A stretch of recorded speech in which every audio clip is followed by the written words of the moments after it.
यर्मिया और उसका 18वां बाब जो 23 आयात पर मुश्तमिल है।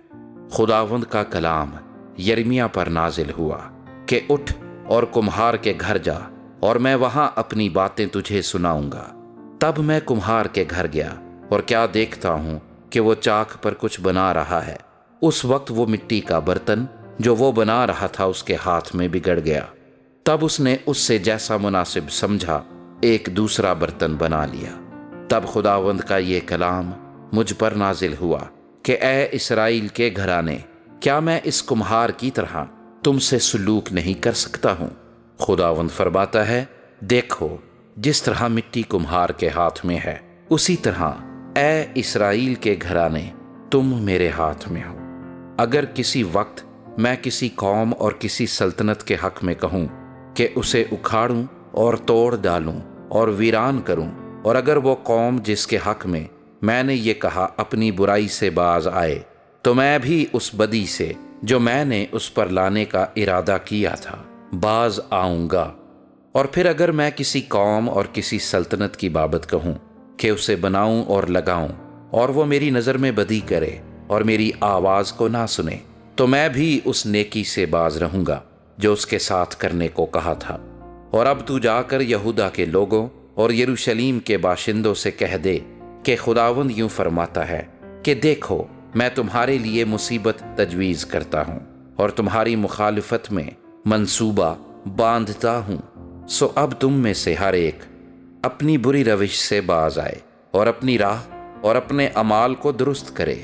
पर वो कहेंगे कि ये तो फजूल है, क्योंकि हम अपने मंसूबों पर चलेंगे और हर एक अपने बुरे दिल की सख्ती के मुताबिक अमल करेगा।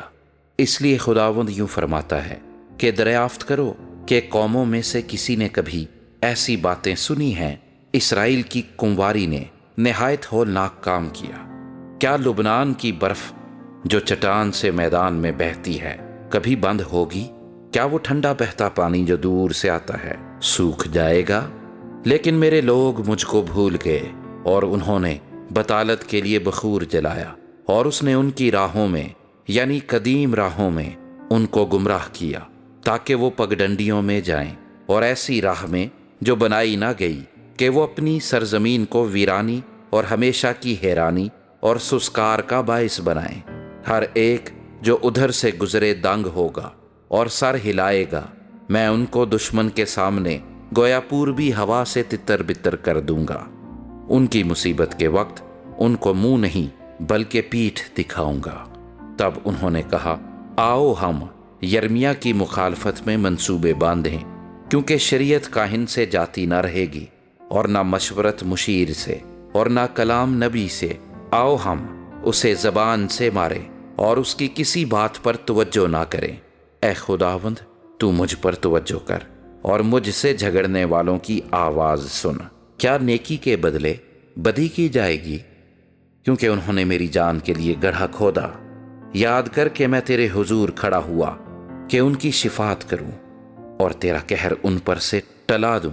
इसलिए उनके बच्चों को काल के हवाले कर और उनको तलवार की धार के सुपुर्द कर। उनकी बीवियां बे औलाद और बेवा हों और उनके मर्द मारे जाएं। उनके जवान मैदान जंग में तलवार से कत्ल हों। जब तू अचानक उन पर फौज चढ़ा लाएगा, उनके घरों से मातम की सदा निकले, क्योंकि उन्होंने मुझे फंसाने को गड्ढा खोदा और मेरे पाँव के लिए फंदे लगाए। पर ऐ खुदावंद, तू उनकी सब रविशों को जो उन्होंने मेरे कत्ल पर की जानता है। उनकी बदकिरदारी को माफ ना कर और उनके गुनाह को अपनी नज़र से दूर ना कर, बल्कि वो तेरे हुजूर पस्त हों। अपने कहर के वक्त तू उनसे यूं ही कर।